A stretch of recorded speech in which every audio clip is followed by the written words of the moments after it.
Presentes, les agradecemos otra vez por la presencia. Hoy vamos a culminar el último de los encuentros del Seminario de Derecho Probatorio y Litigación del Centro de Litigación Penal de la Universidad de Buenos Aires. Hoy vamos a compartir el espacio con Denise Bacrocar. Ella es abogada egresada de la Universidad de Buenos Aires, especialista en Derecho Penal, magíster en Derecho con especialización en Litigación Oral, LLM, integrante de la Asociación Argentina de Juicio por Jurados, es docente de Juicio por Jurados y Litigación Oral de la Universidad de Buenos Aires y del INESIP. Es docente en el programa de actualización de litigación oral y autora de diversas publicaciones sobre este tipo de temas. Ella nos va a hablar hoy acerca de el tema de los reconocimientos de personas en el proceso penal, acerca de todos los estudios científicos que existen en la materia, acerca de cómo funciona la memoria, los tipos de reconocimiento que existen y las discusiones que se dan en el ámbito académico y tribunalicio en relación a este tipo de temas. Yo nuevamente les agradezco la presencia de todas las personas. Recuerden que, como sucedió en los encuentros anteriores, vamos a silenciar los micrófonos de todos los participantes y al finalizar la exposición vamos a habilitarlos a fin de proponer un espacio de intercambio entre ustedes y Denise y tratar de juntos discutir acerca de los problemas de derecho probatorio, en particular del tema objeto de la exposición. Así que nuevamente gracias a todos y Denise, te cedo la palabra. Bueno, gracias a todos por estar acá, gracias Lucas por la introducción. Y bueno, yo voy a hablar un poquito hoy sobre el tema de la identificación de personas en el proceso penal, cuáles son los problemas, como decía Lucas, bueno, cuáles son los efectos que este tema tiene, qué cuestiones se pueden problematizar en relación a este tema. Así que bueno, yo voy a empezar compartiendo pantalla. Si se me tilda o algo, les pido perdón. A ver. Ahí está. Bueno, ¿empieza? ¿Lo ven todos? Sí. Bueno, como saben, este es un seminario en donde estos temas están en discusión. Los temas que vimos los encuentros anteriores estaban bastante completos. Bueno, no se esperen lo mismo de este, sino que les aclaro que el tema está verde todavía. Van a ver que hay un montón de avances, pero bueno, en la parte de las conclusiones me gustaría poder también charlarlas con ustedes y poder ver qué ideas surgen para poder seguir profundizando en esta cuestión, ¿sí? El tema que vamos a estar hablando hoy es el problema en la identificación de las personas en un proceso penal. Todos conocemos las ruedas de personas y los métodos que existen para identificar, pero bueno, hay algunas cuestiones que son problemáticas, y cuando estaba pensando en el título de esta charla, en vez de decir problemas en la identificación de personas, podemos decir, hay problemas en la identificación de personas porque en nuestro país todavía falta un ámbito de discusión y debate como corresponde, ¿sí? Vamos a ver que hay un montón de temas que se abordan en otros países y que capaz que en el nuestro todavía están verdes como la palta, como la palta que les mostré recién. Este tema es importante porque si bien en nuestro país no hay estadísticas que demuestren qué es lo que pasa con las identificaciones y no hay estudios empíricos sobre este tipo de cuestiones, lo cierto es que en Estados Unidos, por ejemplo, es la principal causa de condena cerrada, ¿sí? Entonces, en Estados Unidos, por ejemplo, tenemos al Innocent Project, seguramente todos escucharon hablar de esta institución, en donde determinó que el 72% de las exoneraciones que lograron a raíz de otras pruebas y sobre todo de la prueba del ADN, que el 72% de las condenas estaban basadas en reconocimientos falsos, ¿sí? Y esto se da por distintas cuestiones que ya vamos a ir viendo. Y si bien esta es la proporción más alta, ¿sí? La principal causa de estas condenas, también hay otras causas, como por ejemplo el tema pericial que estuvimos charlando la semana pasada, también el tema de los informantes, sí tienen varios problemas, pero en Estados Unidos es una de las principales causas de este tipo de condenas. ¿Por qué pasa esto? Por un lado, porque es una medida con alto poder convictivo en los jueces y en los jurados. ¿Sí? Si una persona se presenta en un juicio, vamos a suponer, ¿no? Y dice, ella es la persona que me asesinó, o que asesinó, bueno, que me asesinó no, porque no estaría ahí, que asesinó a mi hijo, es como que causa un impacto muy fuerte, ¿sí? Entonces, hay jueces que dicen con reconocimiento todo, sin reconocimiento nada, sí, es una medida de prueba bastante significativa y tiene mucho poder convictivo. Pero lo que no se estudia, o por lo menos acá nunca se estudió, es la escasa confiabilidad que tienen estos procedimientos, sobre todo porque provienen de testigos y como todos sabemos somos humanos y nuestra memoria puede fallar. Ahora vamos a ver qué factores existen que afectan estos procesos, pero además todo esto, entonces, que sea una medida con tanto poder convictivo y que tenga tan baja confiabilidad, es una de las principales causas de condenas a inocentes.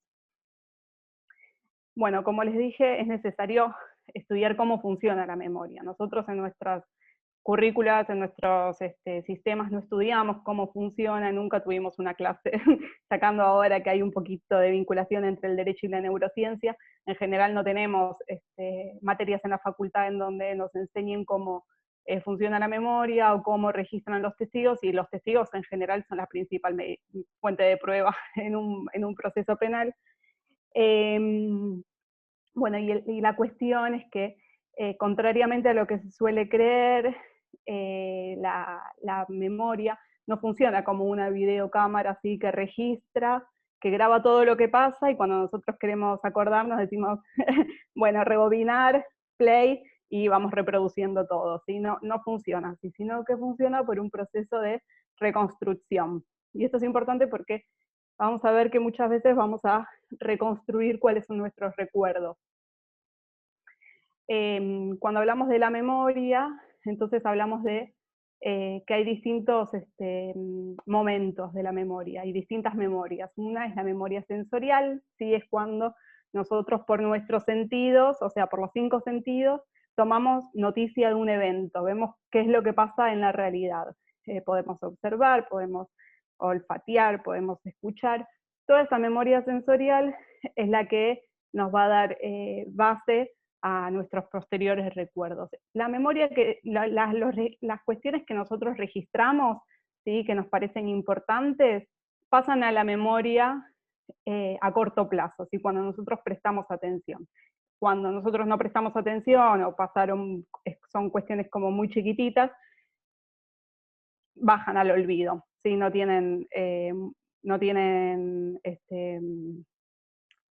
quedan registradas.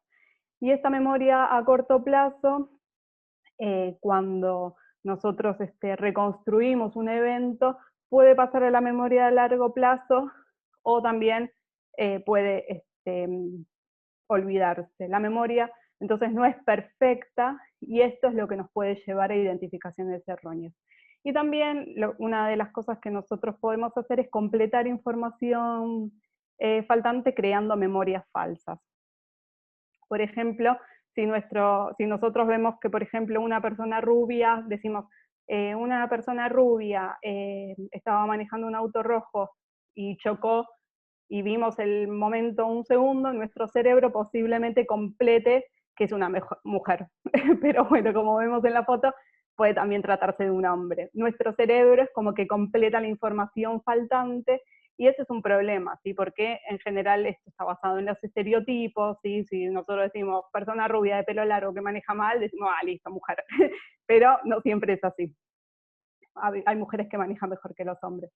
Entonces nuestro cerebro tiende a completar estos detalles. O si estamos pensando en alguna persona que tiene pelo morocho y tez morocha, muy posiblemente completemos que los ojos van a ser oscuros, ¿sí? No vamos a pensar en la excepcionalidad de los ojos celestes. Y esto es un poco que nosotros vemos lo que queremos ver y lo que esperamos ver, ¿sí? Por ejemplo, si yo acá les digo, vean a la mujer joven, seguramente todos se vayan a enfocar en la mujer joven. Si yo en cambio les digo, vean a la mujer vieja, bueno, ahí seguramente estarán encontrando a la mujer vieja. Esta es la pera, para que se guíen. Siguiendo con los ejemplos, si yo les digo, vean un esquimal de espaldas, seguramente ustedes estén ahora viendo el esquimal, y si yo les digo, vean al indio, van a estar viendo al indio. Lo mismo, vean al músico, ¿sí? Todos seguramente pueden ver a este músico tocando la trompeta, o si les digo, vean la cara de una actriz famosa, pueden completar y ver a la actriz. Es como que nuestro cerebro mira lo que nosotros queremos ver. Si nosotros, un ejemplo muy claro de esto, y que se dan casi todos los cursos de litigación también, es el tema del video del gorila invisible. El que no lo vio, mírelo, y si no, hagan el experimento con sus familias, que nosotros vemos lo que esperamos ver. ¿Sí? Hay cosas que se nos pasan, y nosotros decimos, ¿cómo puede ser que no hayamos visto al gorila si estaba ahí tan claramente? Pero nosotros no le estábamos prestando atención al gorila, sino que le estábamos prestando atención a los pases, ¿sí? del equipo blanco. Entonces, esto tiene que ver con que solo podemos ver lo esperable, creamos ilusiones, y bueno, y recordamos defectuosamente, nuestro cerebro puede llegar a confundirse y a crear estas asociaciones y a completar la información que falta, y todo esto tiene impacto claramente en los procesos de identificación de sospechosos, porque así como nosotros podemos ver lo que queremos, también podemos identificar lo que queremos. Y entonces es muy probable que en estos procesos de identificación se elija al sospechoso equivocado, a la persona que no es la que estábamos buscando.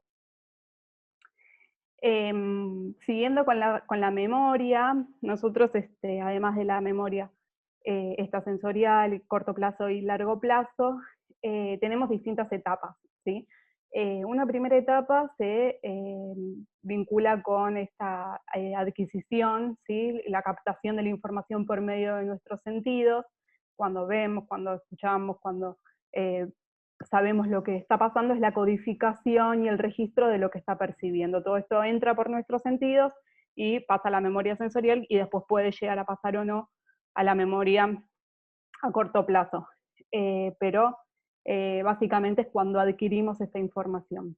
Después esa información es retenida, ¿sí? Cuando se almacena esta información en nuestra mente, y en este tiempo es cuando capaz que no pase demasiado, sino que es es el tiempo que pasa entre el hecho y la identificación posterior que se haga. Y la recuperación es el proceso que nosotros usamos para tener la información cuando nos la requieren, por ejemplo, las autoridades policiales, las autoridades judiciales, para efectuar estas identificaciones de las personas. Estos procesos pueden ser afectados por distintos factores, ¿sí? Hay factores que interfieren en este tema de los procesos. Entonces, en general la doctrina y las investigaciones científicas suelen dividir estos factores en dos, ¿sí? Los factores de estimación o del incidente, o también podemos llamarlos factores internos, o los factores del sistema. Estos factores de estimación son los que están en el evento en sí, ¿sí? Están vinculados a las circunstancias en que se produjo la observación. Por ejemplo, la distancia, la luminosidad, si la persona estaba estresada, cuánto tiempo pasó cuánto tiempo duró el evento, cuánto tiempo pasó hasta la identificación. Son todos factores que vienen dados por el caso y que el sistema de justicia penal no suele intervenir, pero sí son importantes valorarlos y conocerlos para poder hacer preguntas adecuadas a nuestros testigos y poder ver si a nuestros testigos o los testigos de la contraparte, obviamente, para poder valorarlos y ver la confiabilidad de este reconocimiento. Ahora vamos a ver en más detalle cuáles son estos factores de estimación, o sea, y cómo juegan en cada uno de los procesos. Y por otro lado, los factores del sistema son los factores que intervienen sobre la manera en que se llevan los procesos judiciales y cómo se llevan a cabo los reconocimientos en la realidad, ¿sí? Cómo se diseñan las ruedas de personas, qué lenguaje usan los funcionarios policiales o judiciales, si existe una retroalimentación, si hay contaminación en la memoria del testigo, que después ya vamos a estar viendo. Son factores que van a depender del sistema de justicia y podemos hacer normas, ¿sí?, para poder modificarlos y evitar interferencias. Se pueden como regular mejor estos sistemas. O sea, los dos son importantes de tenerlos en cuenta porque uno nos van a servir para conocer mejor el evento y otro como mejor el proceso de reconocimiento. Entonces podemos ver que los procesos de adquisición y retención, ¿sí?, que son los dos primeros, van a estar afectados por los factores a estimar, ¿sí?, los factores internos en los que no interviene el sistema de justicia, que pueden ser en relación al testigo, a la persona a identificar y al hecho, ahora vamos a verlos en detalle, o los procesos de retención y recuperación también van a estar afectados por factores del sistema, ¿sí?, en mayor medida, sí interviene el sistema de justicia. Los de retención van en los dos porque posiblemente en el tiempo en que pasa entre el hecho y la identificación se pueden dar cualquiera de las dos interferencias, ¿sí? O sea, puede ser que el paso del tiempo deteriore la memoria o que uno vaya reconstruyendo la memoria con información que obtenemos, por ejemplo, de los medios de comunicación. Entonces, en los de retención están las dos, pero fundamentalmente los factores del sistema juegan en los de recuperación. Bueno, vamos a ver cuáles son los factores a estimar en relación al testigo. Como les dije, había en relación al testigo, en relación a la persona a identificar, ¿sí?, y en relación a los hechos. Vamos a empezar por los más simples, que son los del testigo.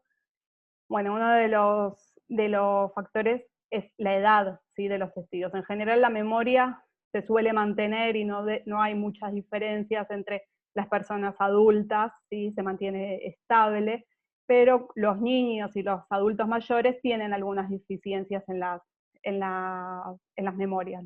Los chicos tienen capacidad más limitada para recordar un evento, son menos precisos en recordar detalles, sobre todo los de la cara, y además son muy sugestionables. Entonces, si nosotros les hacemos preguntas sugestivas a los chicos, es posible que vayamos a influenciar en sus memorias. Y entonces siempre es mejor hacerles preguntas abiertas para que ellos puedan reconocer mejor. Si nosotros vemos que hay un procedimiento a menores en donde se le hicieron todas preguntas sugestivas, es posible pensar que esa memoria fue contaminada. Y por otro lado, los ancianos tienen menos capacidad para recordar y tienen una tasa baja de identificaciones correctas. Estos son los estudios que se hicieron empíricos, sobre todo en Estados Unidos. Después también se determinó que si las personas están borrachas pueden recordar menos, ¿sí? Esto todos lo sabemos, alguna vez habremos tomado de más y nuestra memoria quedó media... Y bueno, entonces el alcohol es un factor deteriorante de la memoria. Los estudios todavía no son claros en cuanto a cuánta cantidad de alcohol tenemos que tomar para que se vea afectada la memoria, y esta ebriedad puede afectar tanto la memoria de corto plazo, ¿sí?, o sea, del evento como en sí, o la memoria sensorial en sí, como la memoria a largo plazo, porque si uno es un alcohólico crónico, posiblemente esa función cognitiva vayan bajando. Y un tema muy importante es el tema de la confianza, ¿sí? Cuando nosotros decimos estoy seguro que esa es la persona que cometió el delito, hay estudios que demuestran que este nivel de confianza no tiene relación con la precisión del reconocimiento. Entonces, si nosotros decimos, por ejemplo, estoy 100% seguro, ¿y cómo sabemos?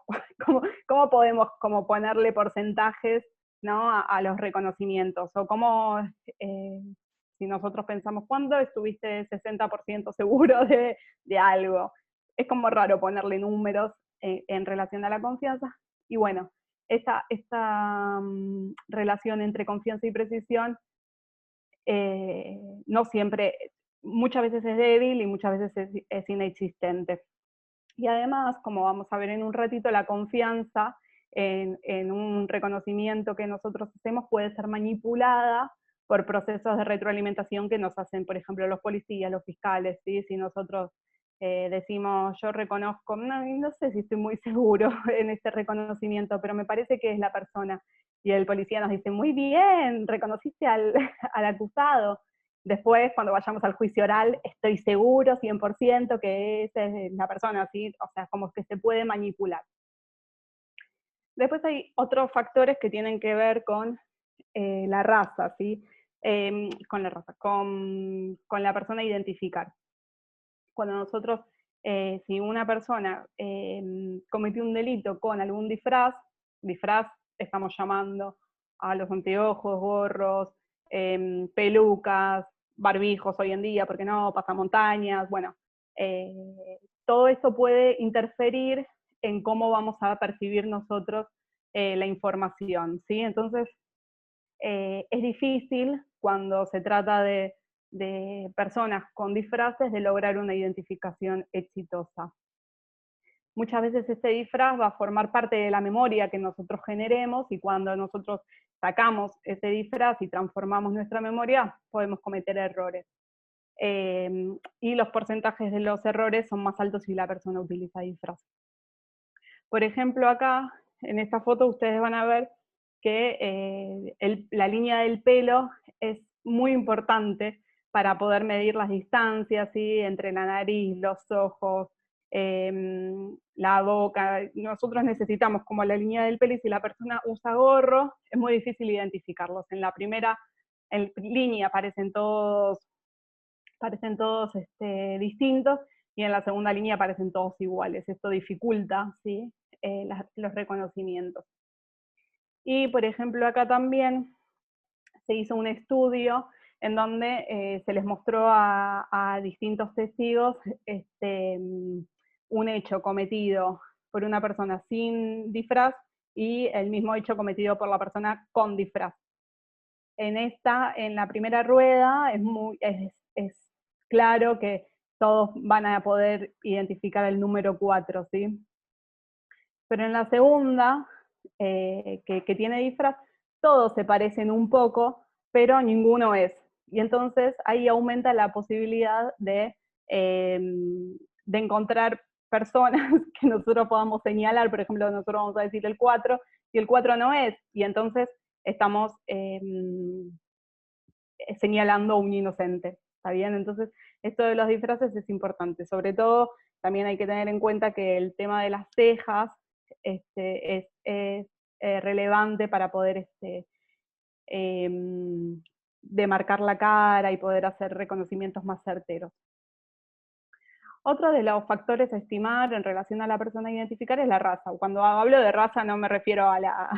O sea, no quiero ser discriminativa. Bueno, en los Estados Unidos hablan de raza, así que vamos a mantener el término. Podríamos decir a distintas etnias o gente que pertenece a otros grupos, ¿sí?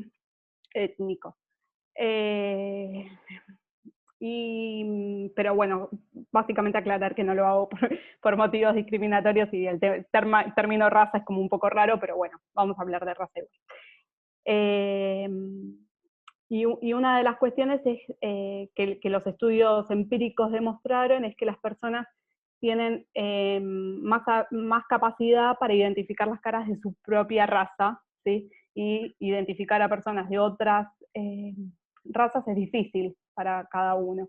¿Por qué es esto? Porque durante nuestros primeros años de vida nosotros desarrollamos una habilidad para distinguir caras, y si por ejemplo todos nuestros hermanos, padres, tíos, sobrinos, toda nuestra familia es blanca, por ejemplo, nos va a costar después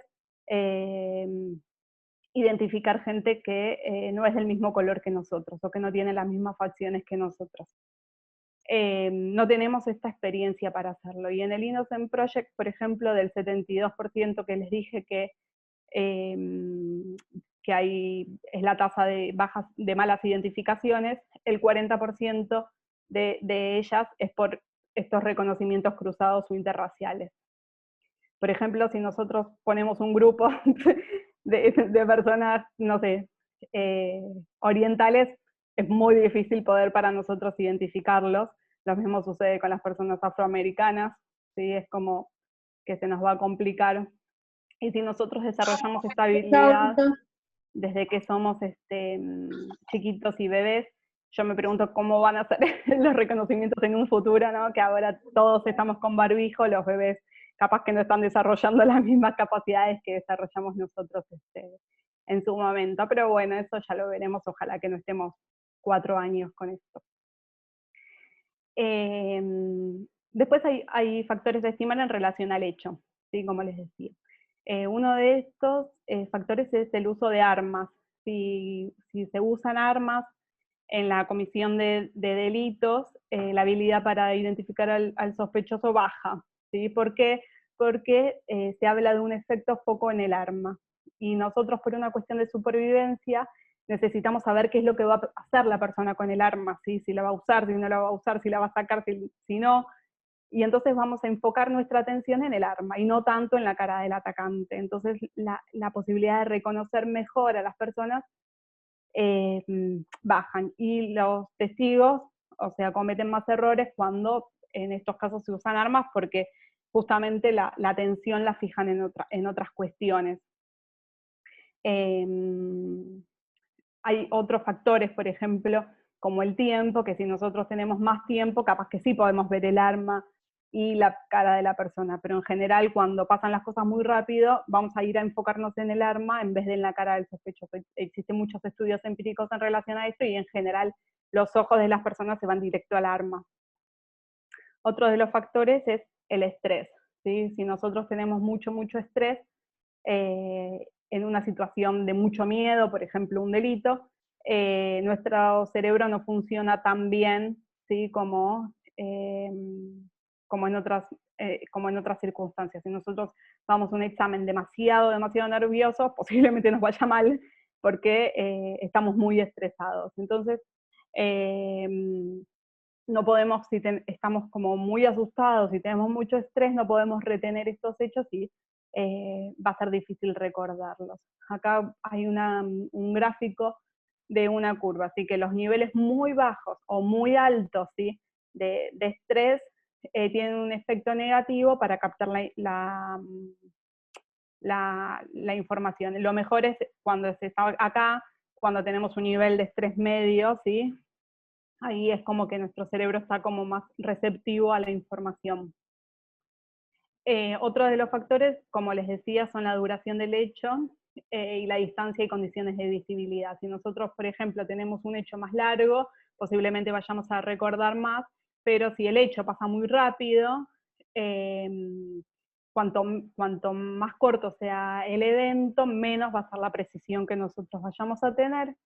Y también las distancias y las condiciones de visibilidad afectan, ¿sí? Si nosotros vemos a una persona al lado, no es lo mismo que verla a una cuadra de distancia. Esto afecta a los reconocimientos y no es lo mismo tampoco si está oscuro, si es de día.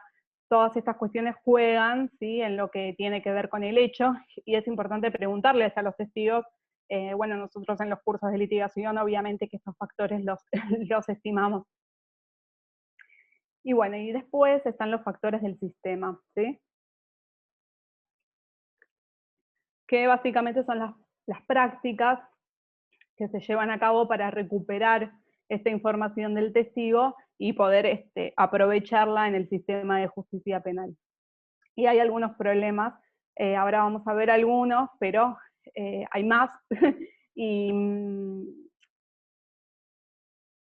y vamos a ver cómo se pueden solucionar después un poquito más adelante. Los principales problemas son la sugestividad en la conformación de las ruedas o de los álbumes de fotos, ¿sí? Y los sesgos que se incorporan y el contexto. Ahora vamos a ver de qué se trata cada uno de estos.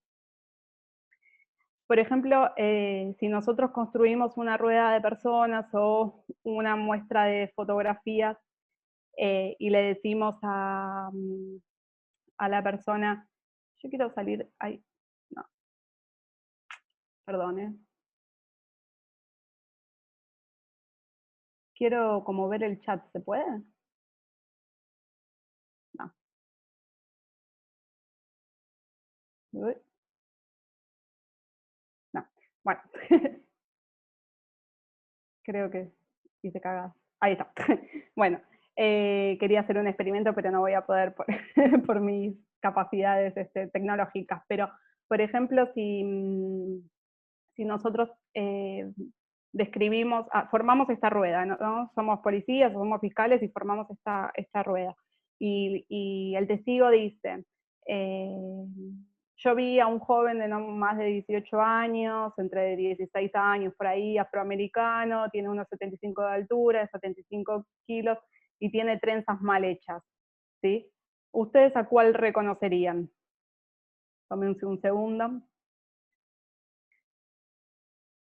Bueno, posiblemente todos estaríamos de acuerdo en que es el 1, porque es el único, ¿no? Que, a ver si puedo.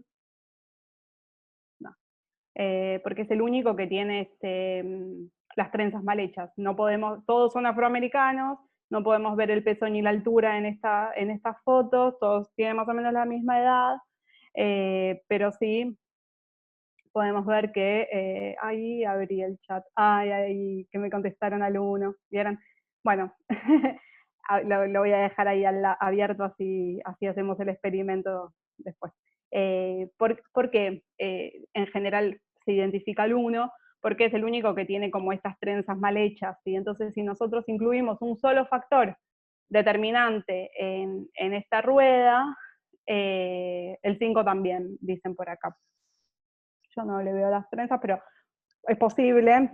Si nosotros construimos la rueda con este sesgo, ¿sí? De una característica que tiene solo una persona, es probable que, o sea, esto hace que sea sugestiva la práctica. Entonces, en general lo que se hace es ver si personas que no estuvieron en el evento podrían reconocer a esta persona y bueno, vemos que sí.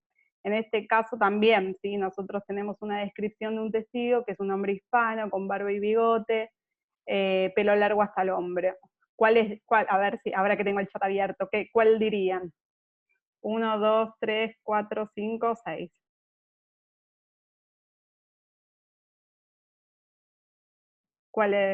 ¿A cuál reconocerían? 3 o 4, 3 o 4. Claro, porque son los únicos que tienen el pelo como más larguito. ¿Sí? El 3 tiene pelo largo, pero el 4 es el único que lo tiene hasta el hombro. Entonces es una característica que tiene una sola de estas personas. Entonces al momento de conformar las ruedas tenemos que evitar que se hagan este tipo de cuestiones como sugestivas, ¿sí? O sea, tenemos que evitar que una sola persona tenga la característica que dijo la víctima. Tenemos que buscar personas parecidas. Y otra de los factores del sistema son el contexto y la retroalimentación. Esto no solamente tiene que ver con las prácticas policiales, sino también se pueden dar prácticas en fiscalías o en sede judicial, ¿sí? donde se haga el reconocimiento. El oficial, o sea, cuando hablo de oficial, es la persona encargada de la rueda, ¿sí? No necesariamente policía. Nosotros podemos, cuando estamos esperando para hacer el reconocimiento, por ejemplo, tener alguna discusión sobre el caso, el policía nos cuenta cosas que nosotros no sabíamos sobre el mismo, y eso puede contaminar, ¿sí? nuestra memoria. Nos agrega información posiblemente que nosotros no teníamos y altera esta reconstrucción que nosotros estábamos haciendo. Después las conversaciones durante el reconocimiento, ¿sí? Si nosotros le decimos al testigo, tómate tu tiempo, mirá bien, es como que estamos presionando al testigo para que reconozca a alguien, como diciendo, ¿estás seguro que está acá? Ponete las pilas y reconocelo. O con la retroalimentación posterior, como decíamos antes, si por ejemplo un testigo reconoce más o menos con dudas y que no sabe muy bien si es o no, y el policía le dice, muy bien, muy buen trabajo, qué buena memoria que tenés, después vamos a elevar la confianza para etapas posteriores. Y en este marco es que es importante el doble ciego, ¿sí? ¿Qué quiere decir el doble ciego? Cuando, por ejemplo, las compañías farmacéuticas quieren probar un nuevo medicamento, o en este caso de la vacuna del coronavirus, por ejemplo, la persona que suministra, ¿sí?, la vacuna o la pastilla no conoce si lo que está dando es la vacuna real o un placebo. En todas las investigaciones empíricas científicas, en general, la persona que hace el procedimiento no tiene conocimiento de lo que está pasando, ¿sí? O sea, no tiene conocimiento de la realidad. Acá, en general, las personas que hacen las ruedas de sospechosos son las mismas que condujeron toda la investigación y van a tener un interés en corroborar sus hipótesis, y consciente o inconscientemente se puede como influenciar al testigo con algunos gestos, ¿sí? Si nosotros nos ponemos nerviosos, empezamos a jugar con la virome cuando estamos pasando la fotito de que nosotros queremos que reconozcan, o sonreímos, o muchas veces pueden darle pistas al testigo para que reconozca a una persona o no. A mí, por ejemplo, en mi trabajo, me pasa muchas veces que muestro álbumes de fotos y yo tengo la hipótesis de quién es la persona, entonces eh, como que en definitiva estoy diciendo, ay, que lo reconozca, o le clavo la vista. No lo hago a propósito, ¿no? Obviamente que uno no lo quiere hacer a propósito ni contaminar, pero en general pasa. Entonces es importante que se hagan estos procedimientos con este sistema del doble ciego. Todos estos procesos de contexto lo que hacen es alterar y reconstruir la memoria del testigo. Ahora vamos a ver un poco cuáles son las buenas prácticas que se van a dar, pero antes me gustaría hablar de lo que pasa en nuestro país, ¿sí? ¿Qué discusiones se estarían dando en nuestro país en relación a estos temas? Bueno, y nosotros vemos que tenemos una regulación a nivel nacional un poco pobre, ¿sí? En el Código Procesal Penal de la Nación está regulado todo este tema de los reconocimientos en los artículos 270, 274, y en el nuevo 170, 172, básicamente dicen lo mismo, ¿sí? Que la rueda de sospechosos es la regla, que solamente se pueden exhibir fotografías como medios subsidiarios si el sospechoso no está presente o no puede ser habido. La casación como convalidó esto, ¿no? No muestren fotos si pueden hacer la rueda. Tiene que haber un interrogatorio previo al testigo para que describa al sospechoso y diga si lo vio antes, o sea, y esto es un problema también, porque a veces decimos, ¿para qué ponen esto de diga si lo vio antes? Si lo vio antes, el procedimiento posiblemente esté contaminado, porque no sabemos si la persona está reconociendo a la persona que cometió el delito o a la persona que reconoció antes. Después lo vamos a ver un poquito más en detalle, pero básicamente contamina. O sea, y muchos fallos se agarraron, muchos jueces se agarran de esto para dictar sus fallos y decir, no importa que lo haya visto antes, total el artículo 271 lo habilita. Bueno, también tiene que haber un reconocimiento por testigos, ¿sí? No es que puede haber 20 testigos señalando en un álbum de fotos o en una rueda. Y como características dice que la rueda tiene que ser, estar compuesta por 2 o más personas de características similares, o sea, 3 personas me parece que es medio poco. El acusado puede elegir su ubicación y se debe dejar registro de todo lo que pasa en un acta. El código nuevo lo que viene a incorporar es que se tiene que notificar a las partes, ¿sí? Que se tiene que hacer con la defensa, y que procede esta medida aun cuando el acusado no preste consentimiento, y que hay que tratar de resguardar que mantenga las mismas características, ¿sí? Que no se corte el pelo, que no se tiña, que no se ponga lente de contacto de otro color. Básicamente, esas son la cuestión que está como regulada en nuestro código.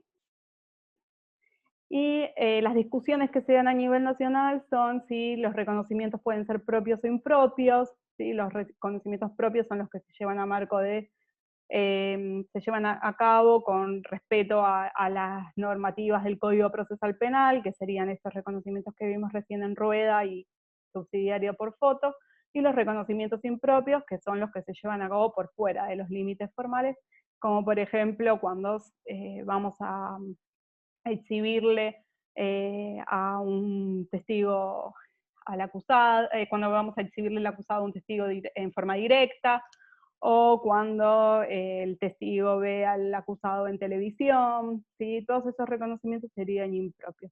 Pero sean propios o impropios, como vimos antes, ambos pueden ser falibles, ¿sí? Porque porque son llevados a cabo por personas y las personas pueden equivocarse, ¿sí? Por cómo absorbieron esa información y cuáles son las condiciones que pudieron alterar esa memoria. También otras distinciones son cuando se hacen las medidas sin una persona identificada como sospechoso y que se hacen como medida de investigación. En general, Cafferata Nores habla de esto y se refiere a que la policía puede hacer estas medidas de investigación y mostrarles fotografías a los acusados por el artículo 184 del Código, o con sospechosos, ¿sí? Como medida probatoria. Acá hay que discutir si es una medida de prueba, porque, o sea, en realidad la prueba en realidad es lo que llega al juicio oral, lo que se produce en el juicio oral. Entonces, ¿es prueba o no prueba? Bueno, lo dejo planteado para después. Hay fallos de la casación que dicen que sí es prueba. Y estas distinciones con sospechosos o sin sospechosos tienen distintos tipos de reconocimiento.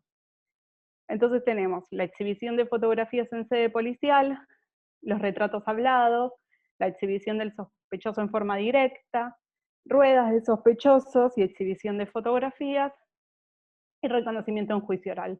Básicamente los que tienen estrellitas son los que están regulados en nuestro código. Vamos a hablar sobre la exhibición de fotografías en sede policial. En realidad se usa, como ya dije, este procedimiento cuando no hay una persona sospechosa y se quiere guiar la investigación, ¿sí? No está regulado en el código, tampoco en otras leyes, entonces no se sabe cuáles son los requisitos que deben cumplirse, no se sabe si se tienen que mostrar 5 fotos, 500, 8, 10, si tienen que ser en color, si tienen que ser todas iguales, si la persona que tiene que mostrarlas tiene que ser doble ciego. No se saben todas las formalidades que se tienen que cumplir. Normalmente el acto es llevado adelante por el encargado de la investigación, y estos álbumes de malvivientes, como se los suele conocer, están conformados por personas que pasaron por el sistema penal. Y esto viola los principios de igualdad y de presunción de inocencia, ¿sí? Porque es como que tu foto queda, vos cometiste capaz un delito, se te investiga de la comisión de un delito, pasaste por el sistema penal, y tu foto inmediatamente pasa a formar parte de este álbum de malvivientes y cualquiera te puede identificar.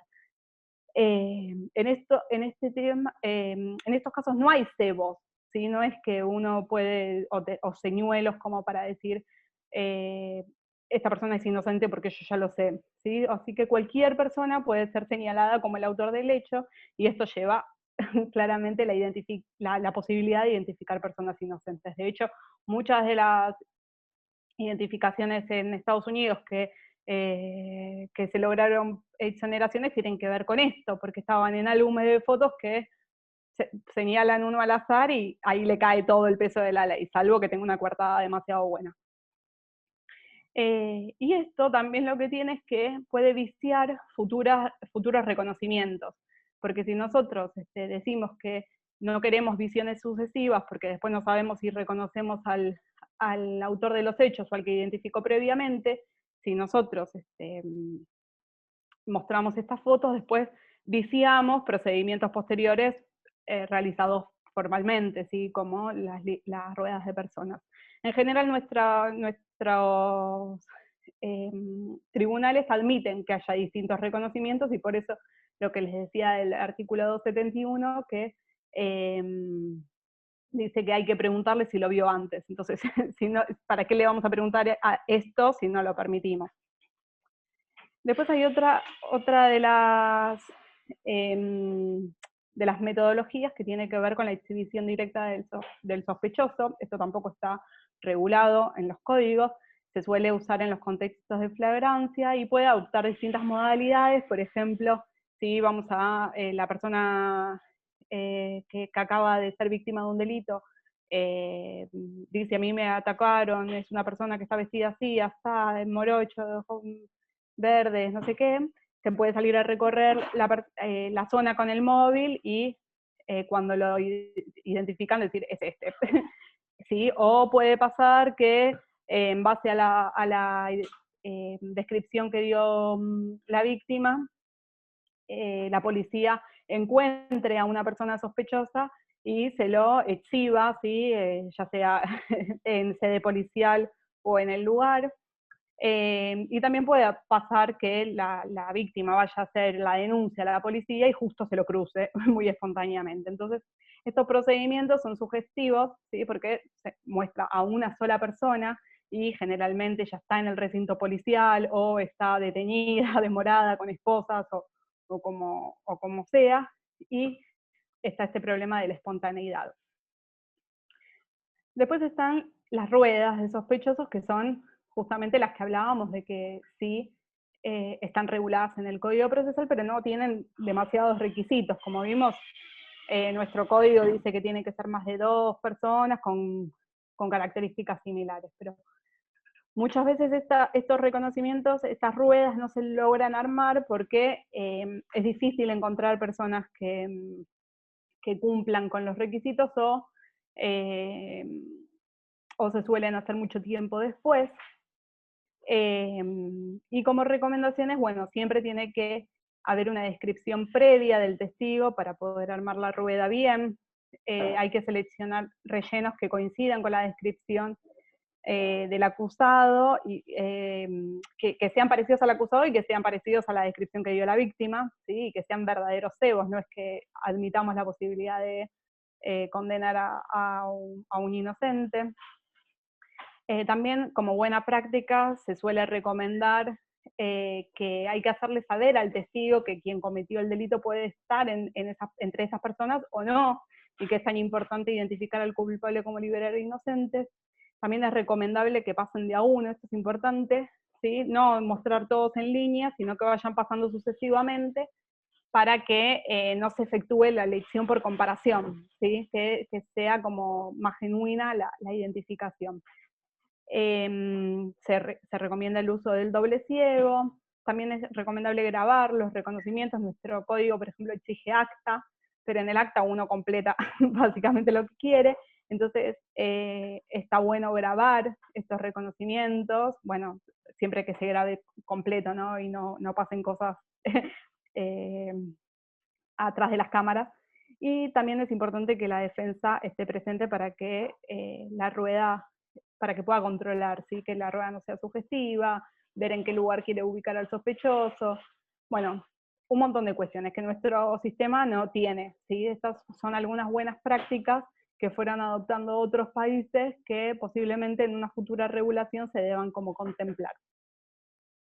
Lo mismo pasa con la exhibición de fotografías.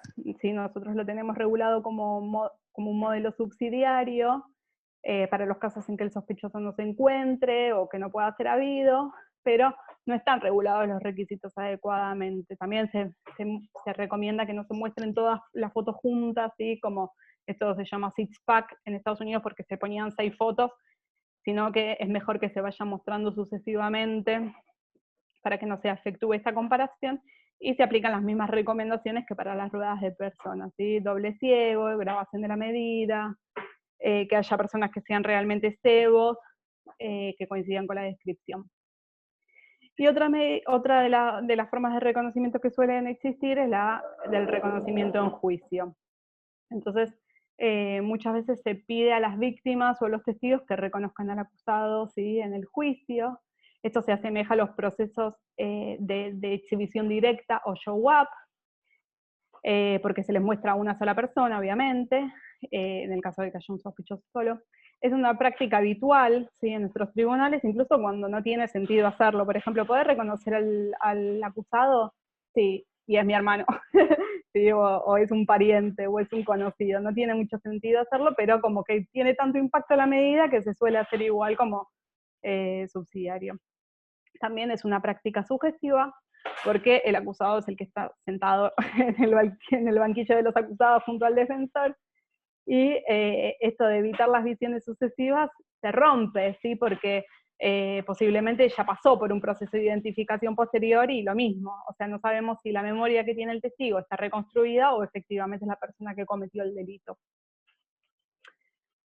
Bueno, como discusiones que quedan pendientes para tener, y acá va la parte verde de la investigación, tiene que ver con qué es lo que está pasando en nuestro país, ¿no? Que existen investigaciones empíricas sobre la utilización de reconocimientos, yo creo que no. Tampoco sabemos si se suele condenar a las personas inocentes a causa de malos reconocimientos. Lo que sí sabemos, por ejemplo, que quería traer a colación, es el caso de, por ejemplo, en Innocent Project, como ustedes, como vimos la primera de los encuentros, intervino en algunos casos, ¿sí? En particular en 3.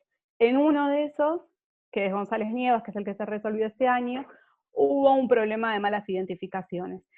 En ese caso, fue un procedimiento bastante armado, entonces como que no se termina de saber si el problema fue un reconocimiento o si efectivamente fue un procedimiento como fraguado, pero de lo que habla el fallo de la Corte es que esta medida de reconocimiento estuvo mal hecha. ¿Sí? ¿Por qué? Porque no había control de la defensa, porque se le mostraron 3 fotografías diferentes, se hizo en sede policial, no había control, bueno, un montón de cuestiones que hacían que este reconocimiento impropio sea malo y no alcance para fundar una condena.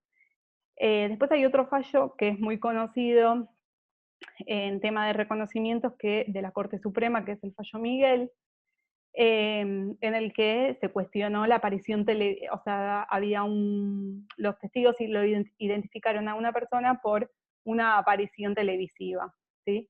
Y en ese caso también se dijo que este reconocimiento impropio no cumplía con los mínimos requisitos y se dio vuelta. Pero más allá de eso, no hay estudios empíricos que demuestren si estos reconocimientos llevaron a condenas cerradas, cuál es el porcentaje, ¿sí? Hay que hacer un trabajo de campo bastante exhaustivo para poder identificarlo, porque si en Estados Unidos pasa tanto, ¿por qué vamos a pensar que acá no pasó tan bien, ¿no? Después, me parece que es importante que haya una normativa adecuada, ¿sí? Que dé cuenta de todos estos problemas. Por ejemplo, en Chile hicieron un protocolo sobre actuación en reconocimiento que está bastante bueno, tiene algunos problemas, pero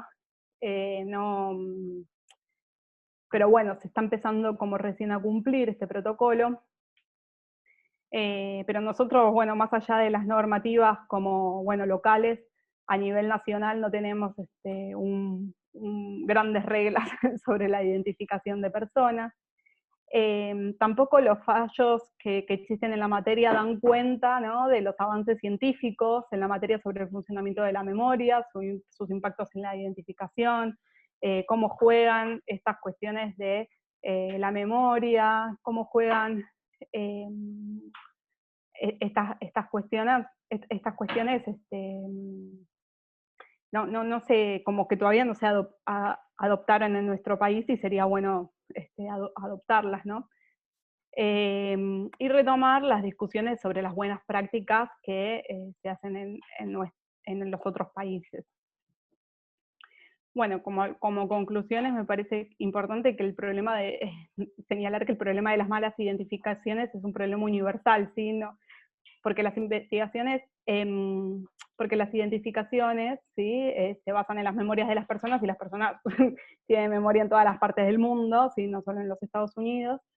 Y como conclusión adicional, necesitamos mejores procesos de identificación en nuestro país y capacitación en estos temas para evitar que se condene a las personas inocentes. Por ejemplo, en el ámbito de lo que es la litigación, saber qué preguntas hacerle a un testigo en un contraexamen vinculadas a estas cuestiones, ver cómo podemos cuestionar este tipo de cosas en los juicios orales, ¿sí? Qué tipo de herramientas nosotros tenemos y qué cuestiones es necesario enfatizar para lograr que el sistema, bueno, sea más eficaz. Así que bueno, eso es todo. Gracias por la atención. Voy a dejar de compartir. Ahí estamos. Y ahora sí, bueno, quedo dispuesta a sus preguntas y poder discutir un poco sobre estas cuestiones. Espero que les haya resultado interesante. Bueno, Denise, Lucas te habla. Ante todo te felicito, obviamente, ¿no? Por la exposición y como vos decías, invitar a las personas a que puedan formular sus preguntas, las observaciones que tengan, las dudas, que nos puedan compartir las experiencias que hayan tenido, probablemente en la experiencia del foro, del litigio, en la jurisdicción en la que se encuentren.